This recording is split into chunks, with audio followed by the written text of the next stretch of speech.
Tonight in our Common Ground segment, we discuss a bipartisan effort to help people with life-threatening diseases. Joining us are New York Democratic Senator Kirsten Gillibrand and Indiana Republican Senator Mike Braun. Senators, thanks for the time. Senator Gillibrand, I want to start with something we just covered right before the break, and that is your hearing today on UAPs, the essentially unexplained aerial phenomena. We used to call them UFOs. But your takeaway from that hearing and the presentation? It was a very thorough presentation by the director of an office that we created 2 years ago called AARO. Dr. Fitzpatrick helped set up Space Force. He was former intelligence in the Navy. He's a very knowledgeable person on these topics. And what his job is to scientifically review all data concerning unidentified aerial phenomenon.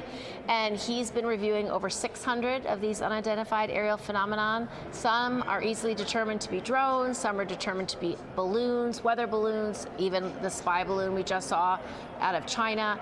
But his job is to make sure we always have domain awareness and we know what technologies our adversaries may well have developed so that we can protect our personnel as well as protecting our bases and assets and our national security.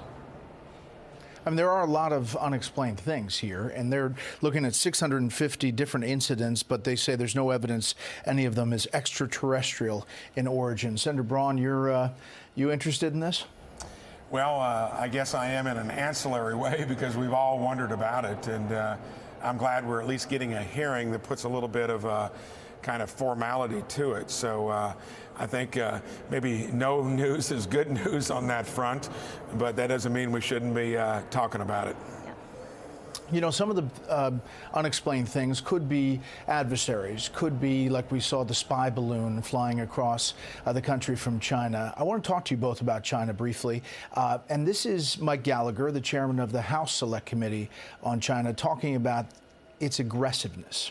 Take a listen. If you start to read what Xi Jinping is saying to his own party members, it really seems like he's preparing for war. They're setting up, hospitals across the strait on the Chinese side of the strait. They're preparing their citizens to endure enormous economic pain in the event of war. They seem to be increasing their aggression on all fronts. We really need to be clear-eyed about what's going on here. We have an increasingly hostile regime trying to undermine our sovereignty, attack our interests, and invade Taiwan. That's a very precarious situation. We need to push back.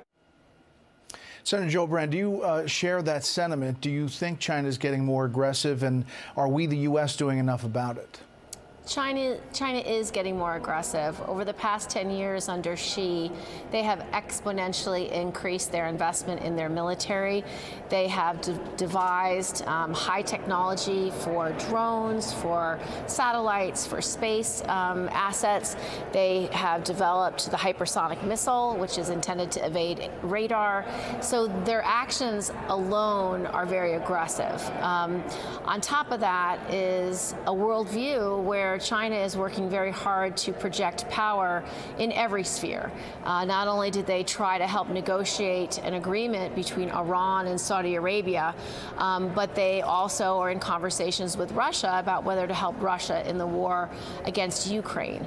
These are serious issues, and when you come to the issue of Taiwan, the United States has always had a one-China policy, that strategic ambiguity to say this isn't something that we are making a finite decision on. But this type of aggression, we need to be clear-eyed, just as the congressman said. We also need to prevent war because wars are never in our best self-interest, and there's lots of ways to do that. But by aligning ourselves with allies worldwide, showing strength through not only those partnerships, but projecting our power worldwide through our diplomacy also matters. So this is an issue that has been very intensely reviewed by armed services and intel committees. Senator Braun, you come from a place of a business world background, and obviously China's also aggressive on that front with currency and other things. For me, it's very clear when you need to extrapolate behavior from the past into the future. Their road and belt investment in Africa, South America, they're playing the long game. And currently, I think they're more dependent on us than we are on them because we got a larger economy.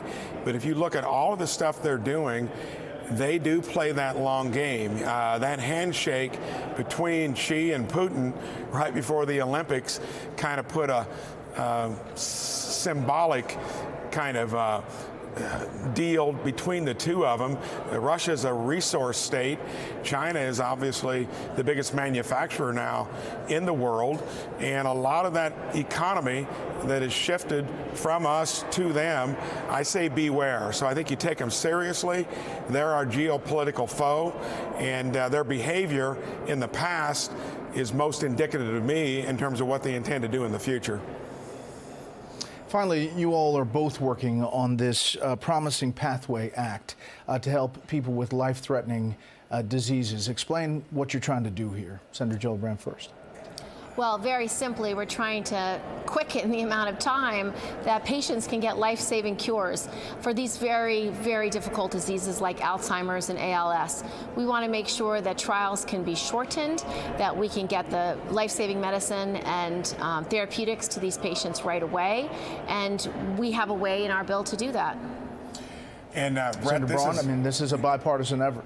Yes, it is. We actually introduced it 2 Congresses ago in a different format, took input from ALS, other diseases that have such a short prognosis to them. And we crafted it into the Promising Pathways Act. Last Congress, this Congress, it's bicameral, bipartisan, but mostly it's common sense. There's so much in the healthcare arena. We found it in education. We found it across the board as a freshman Senate office to find ways to do bipartisan things. And I'm glad Kirsten's on this. I think this bill is something that has good prospects for maybe making it through this Congress, and looking forward to working with her. Is part of this also that the FDA is broken in a way in this process, or are you just seeing a crack that you need to fix? So they are stodgy by nature, and I think that golden standard that they put out there of being safe rather than sorry is a good one to stick to. But when you've got a window where you've got promising therapeutics approaches working, and your window is only 3 to 5 years, and the patients all in unison want to take that risk, I think the FDA has got to be a little less stodgy, err on the side of what makes sense, quicken the process. And Senator Gillibrand, last word, does this get through easily? I'm hopeful. This is the kind of bipartisan common sense solution that the people ask us to come to Washington to actually get done. Yeah. Well, Senators, we appreciate your time. Thanks for coming on Common Ground. Thank you.